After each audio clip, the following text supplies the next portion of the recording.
드디어 우리가 걱정하던 일이 일어났습니다. 안녕하세요, 넬림입니다. 네, 제가 예전에 신용대출 관련 영상을 올려드렸었는데, 네, 여러분 드디어 우리가 걱정하던 일이 일어났습니다.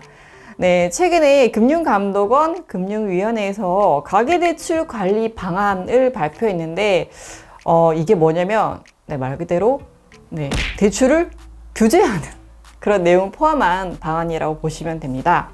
그래서 이걸 시행하는 날짜가 2020년 11월 30일부터 신용대출을 규제를 한다고 해요. 이 방안이 발표된 이후에 실제로 인터넷 은행을 포함한 은행 대출 금액이 이 발표 일주일 전과 3, 4배 이상 차이가 나는, 급격하게 늘어난 그런 현상을 볼 수가 있었습니다.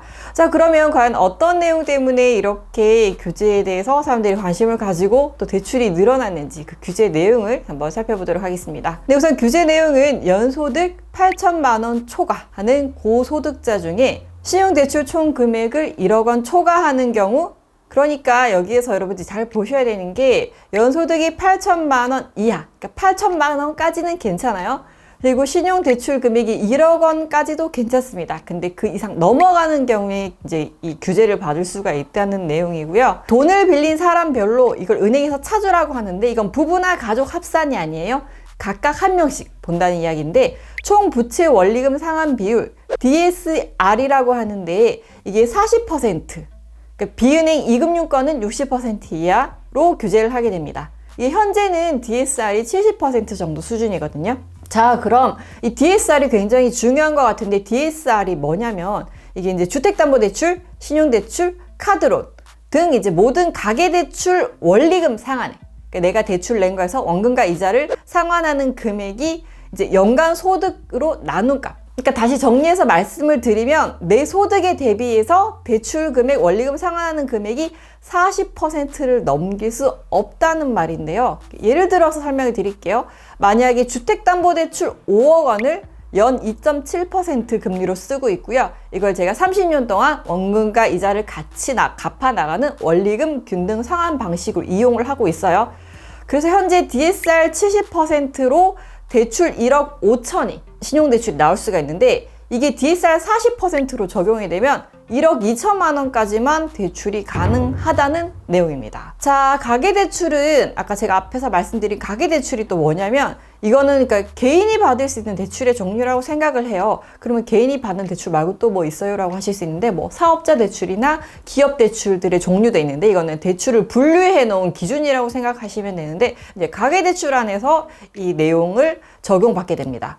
자, 만약에 1억 원 넘게 대출 받은 개인이 1년 안에 규제 지역에서 주택을 사면 2주 내로 신용대출을 갚아야 합니다. 상환을 해야 합니다. 이건 대출 받을 때 그 각서를 써요. 신용대출을 이제 주택자금으로 사용하지 말라는 취지 규제라고도 볼 수 있습니다. 자, 이렇게 규제 내용을 살펴봤는데 또 여러 가지 궁금증이 생기시죠? 자, 우선 첫 번째로, 기존에 1억 넘게 대출을 받았는데 이거 저도 적용되나요? 라고 하시는데요. 네, 아닙니다. 자, 규제 시행 이후에 새로 대출을 받거나 아니면 기존에 대출이 있었는데 추가로 대출이 더 필요한 경우, 추가 대출의 경우에 적용이 되고요. 물론 금액이 1억 원 넘어간, 1억 원 초과하는 금액일 경우에 규제 대상입니다. 자, 그리고 만기 연장, 만기 연장, 그리고 뭐 금리 변경과 같은 이런 조건을 변경하는 그런 재약정도 예외예요. 그러니까 기존에 대출을 쓰고 있다가 이 규제 시행 이후에 뭐 만기가 됐다, 아무 상관없습니다. 괜찮습니다. 자, 그리고 신용대출을 이제 여러 건으로 나눠서 한 번에 1억 5천을 턱 받을 수도 있지만, 나 돈이 필요한 시기가 달라서 5천 이렇게 1억 5천을 받을 수도 있잖아요. 자, 이런 경우에는 대출을 약정한 기준, 그러니까 돈이 나오는 날을 약정이라고 하거든요. 대출 금액이.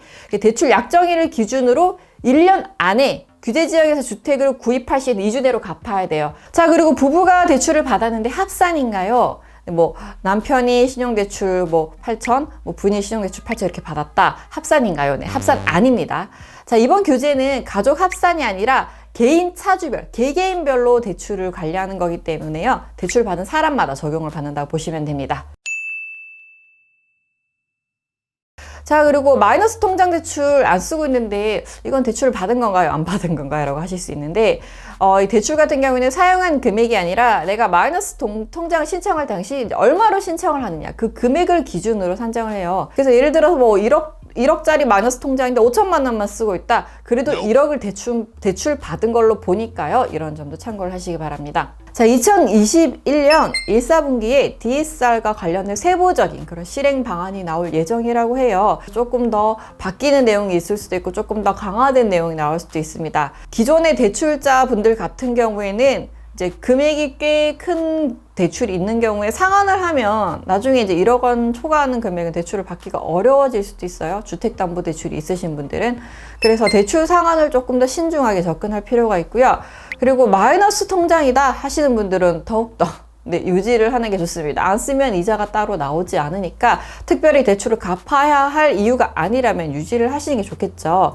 그리고 여러분들이 아셔야 될 게 대출은 1년씩 10번 최대 10년까지 쓸 수가 있어요. 그래서 이건 은행마다 조금 차이가 있을 수는 있는데 대출이 무기한으로 20년, 30년 쓸 수 있는 게 아니라 그 대출을 최대한 활용할 수 있는 기간이 있기 때문에 만약에 대출을 꽤 오랫동안 사용을 했다 하시는 분들은 그냥 넘기지 마시고요. 기간이 10년이 다 돼가도 얼마 남지 않았다 하시는 분들은 대출을 신규 약정을 한번 갈아주실 필요가 있어요. 그래야지 10년을 쓸 수 있기 때문에 정책의 기조는 언제 바뀔지 모르지만 또 그런 걸 미리미리 대비를 해두시는 게 좋겠죠. 그래서 이런 부분 참고를 하셔서 좀 대출 사용이 오래됐다, 나 10년 다 돼간다 하시는 분들은 신규 약정을 해두시는 게 훨씬 더 도움이 될 겁니다.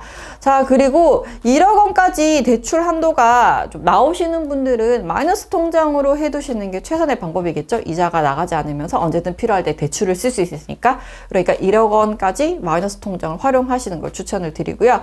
자, 그리고 DSR 계산할 때 포함되지 않는 대출도 있습니다. 뭐 중도금이나 전세 대출 같은 경우에는 이제 포함이 되지 않는데 그래도 DSR이 좀 강화되거나 세부 내용이 또 발표될 예정이라고 했잖아요. 그렇기 때문에 본인 자금 계획에 따라서 대출 신청 여부를 좀 잘 판단을 하셔서 신청을 하시면 훨씬 도움이 될 것 같습니다. 자, 오늘은 신용대출 규제 방안에 대해서 살펴봤습니다. 자, 신문이나 기사나 뭐 발표하는 내용들을 보면 조금씩 바뀌거나 또 앞으로 추가적인 그런 내용이 나올 수도 있기 때문에 여러분이 항상 잘 참고를 하시고 신중하게 접근을 하셨으면 좋겠습니다. 오늘의 영상은 여기까지고요. 전 다음에 더 유익한 영상을 가지고 돌아오겠습니다. 우린 다음 영상에서 만나요. 안녕!